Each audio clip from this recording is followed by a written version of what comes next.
Nabi Ibrahim kecil berawal saat dia dilahirkan di sebuah kerajaan yang dipimpin oleh Raja Namrud. Dia adalah raja zalim yang sangat angkuh dan egois. Salah satu peraturan yang meresahkan masyarakatnya adalah membunuh bayi laki-laki agar tidak ada lagi penggantinya sebagai raja. Agar tidak ketahuan, maka ibunda Nabi Ibrahim alaihi salam mengasingkannya ke hutan. Atas kuasa Allah Subhanahu wa Ta'ala, Nabi Ibrahim tumbuh menjadi anak yang cerdas dan tangguh hingga selalu selamat dari berbagai macam bahaya. Hingga suatu ketika dia dapat kembali ke masyarakat. Ketika Nabi Ibrahim telah kembali, dia begitu bingung karena banyak yang menyembah patung berhala. Hampir di sepanjang perjalanan ke rumah dia melihat patung. Sampai di rumahnya, benda itu masih ditemukan dan ternyata ayahnya bekerja sebagai pembuat patung. Nabi Ibrahim merasa bingung terhadap apa yang dilakukan oleh ayah dan masyarakatnya hingga memutuskan untuk menyendiri di gunung. Dalam usia sekecil itu, dia pun bertanya-tanya kepada dirinya dan rasa ingin tahunya sangat besar. Di manakah Tuhan itu? Manakah yang dinamakan Tuhan? Kemudian Allah memberikan mukjizat kepadanya, yaitu sebuah pemikiran yang cerdas dan kritis. Allah mengutusnya sebagai penyampai keberadaannya selama ini kelak masyarakat meninggalkan berhala yang tidak penting dan bertakwa kepadanya. Dengan kecerdasannya, dia menjalankan taktik untuk menyadarkan Raja Namrud dan pengikutnya. Nabi Ibrahim menjalankan aksinya dengan menghancurkan semua berhala terkecuali berhala yang paling besar. Saat Raja Namrud kembali dari luar kota, dia marah besar. Dia mencari orang yang merusak berhala-berhalanya. Salah satu pengikutnya memberitahu bahwa Nabi Ibrahim yang melakukannya. Dengan penuh rasa marah, dia meminta Nabi Ibrahim untuk menghadapnya. Raja Namrud, wahai Ibrahim, bukankah engkau yang telah menghancurkan berhala-berhala ini? Nabi Ibrahim, bukan. Raja Namrud, lalu siapa lagi kalau, bukankah kau berada di sini saat kami pergi dan engkau membenci berhala-berhala ini? Nabi Ibrahim, ya, tapi bukan aku yang menghancurkan berhala-berhala itu. Aku pikir, berhala besar itulah yang menghancurkannya, bukankah kampaknya berada di lehernya? Raja Namrud, mana mungkin patung berhala dapat berbuat semacam itu? Mendengar hal itu dengan tegas Nabi Ibrahim berkata, kalau begitu, kenapa engkau menyembah berhala yang tidak dapat berbuat apa-apa? Begitu pintar dan cerdiknya Nabi Ibrahim menjawab segala pertanyaan dari Raja Namrud tersebut. Hingga akhirnya banyak masyarakat yang tersadar bahwa Tuhan yang selama ini mereka sembah tidak dapat bergerak, melihat, dan hanya bisa diam. Kisah Nabi Ibrahim berlanjut saat dia, istrinya Hajar dan bayi kecil mereka Ismail melakukan perjalanan selama berhari-hari. Kemudian, mereka berhenti di tempat yang tidak memiliki air, tumbuhan atau kehidupan manusia. Satu-satunya hal yang bisa dilihat adalah bukit dan pasir. Nabi Ibrahim membantu istri dan anaknya turun dan kemudian meninggalkan mereka dengan sedikit makanan dan air minum. Saat dia naik kembali ke atas untanya, Hajar sangat terkejut dan bertanya kepadanya, "Mau kemana Ibrahim, meninggalkan kami di lembah tandus ini?" Nabi Ibrahim tidak menjawabnya. Hajar khawatir hal buruk akan menimpa mereka, terutama bayinya yang bisa mati kelaparan dan kehausan.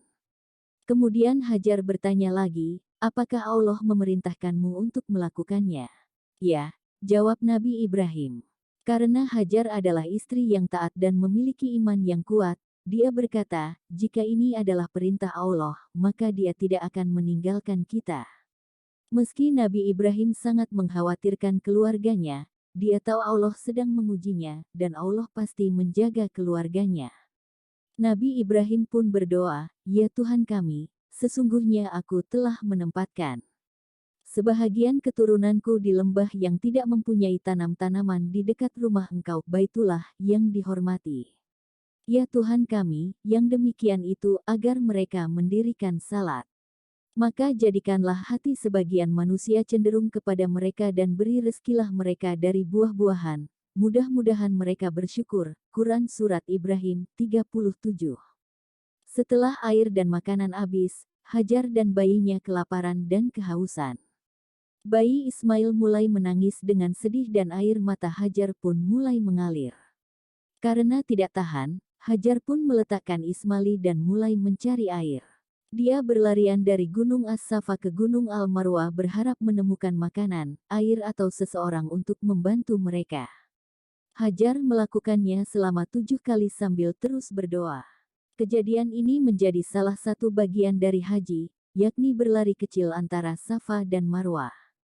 Hajar kembali dan memandang bayinya yang tanpa daya. Dia menangis dan berdoa dengan sepenuh hati agar Allah membantu mereka. Kemudian keajaiban terjadi. Hajar melihat air jernih keluar dari tanah yang kering di dekat kaki bayinya. Allah telah menanggapi tangisannya. Dengan cepat, dia menuangkan air ke mulut Ismail dan kemudian meminumnya juga. Inilah yang menjadi kisah hadirnya air Zam-Zam yang masih mengalir tanpa mengering hingga kini. Kisah ketaatan Nabi Ibrahim dan keluarganya berlanjut ketika dia bermimpi aneh.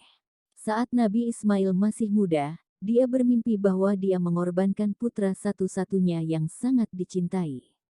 Namun, Nabi Ibrahim tahu bahwa mimpinya merupakan perintah Allah dan dia akan menaati perintah itu.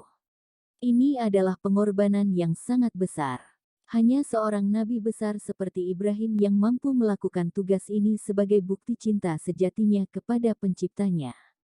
Nabi Ibrahim kemudian memberitahu Ismail tentang mimpi itu dengan rasa pilu. Ismail berkata, "Oh ayahku, lakukan apa yang diperintahkan, jika Allah menghendaki." Ismail kemudian melepas pakaiannya dan meminum air. Khawatir akan kesulitan, Ismail meminta ayahnya untuk mengikat tangan dan kakinya. Nabi Ibrahim kemudian menajamkan pisaunya agar kematiannya cepat dan rasa sakitnya berkurang. Dengan berat hati, dia mengangkat pisaunya dan membawanya ke tenggorokan Ismail, tetapi pisaunya tidak mau memotong. Ismail mendesak ayahnya untuk menekan lebih keras namun tetap saja tidak terpotong.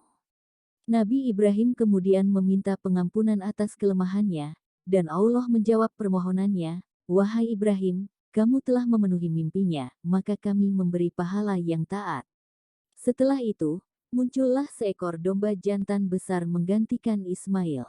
Pisau tajam itu nyatanya dapat memotong tenggorokan domba itu dengan satu gerakan cepat. Inilah kisah Nabi Ibrahim yang menjadi dasar adanya Hari Raya Kurban atau Idul Adha. Sejak lahir hingga akhir hayatnya, kisah Nabi Ibrahim menjadi wujud ketaatan dan ketauhidan yang luar biasa. Ini bisa menjadi potret ideal bagi pendidikan dalam keluarga. Ada beberapa keutamaan yang bisa didapatkan dalam kisah Nabi Ibrahim. Nilai akidah. Allah tidak akan meninggalkan dan akan selalu mengawasi makhluknya. Allah akan memberikan petunjuk kepada makhluknya, dan Allah tidak sederajat dengan makhluknya. Nilai moral. Akhlak kepada Allah habluminallah. Jika Allah memberi petunjuk dan menjawab doa hambanya, maka kewajiban manusia untuk menerima dan mematuhinya. Nilai edukasi. Akhlak yang ditampilkan dalam kisah Nabi Ibrahim adalah akhlak yang luhur, baik dalam menghadapi ayahnya atau umatnya yang kafir. Dia mengajak manusia berdialog menggunakan logika dan gaya persuasif dalam menyampaikan kebenaran. Selain itu, dalam kisah Nabi Ibrahim juga ditemukan sosok nabi, pemimpin, ayah, dan suami yang luar biasa. Dikutip Human Appeal, inilah karakteristik Nabi Ibrahim yang terpuji. Sosok pemimpin sejati. Allah menjadikannya seorang imam, pemimpin umat, dan fokusnya adalah melanjutkan warisan ini untuk keturunannya dan umat. Dia tahu cara menumbuhkan kepemimpinan dan berdoa kepada Allah. Dia selalu terbuka saat memimpin dan melakukan kebaikan, serta menginspirasi orang lain untuk mengambil tindakan. Dia juga tahu pentingnya memastikan bahwa dia tidak mengabaikan keluarganya dalam dakwah, karena dia adalah orang yang seimbang. Memiliki kepercayaan yang sempurna. Nabi Ibrahim sangat menginspirasi dalam hal ketakwaan dan ketauhidan. Dia lebih fokus untuk menyenangkan Allah dan menjadikannya sebagai prioritas. Dalam perjalanan hidupnya, Nabi Ibrahim memiliki tawakul atau kepercayaan, karena hanya bergantung kepada Allah dan tidak ada yang bisa menggoyangkan keimanannya. Contoh kesabaran. Ketika dihadapkan pada tantangan, cobaan dan ujian, Nabi Ibrahim selalu bersikap tenang dan bijaksana.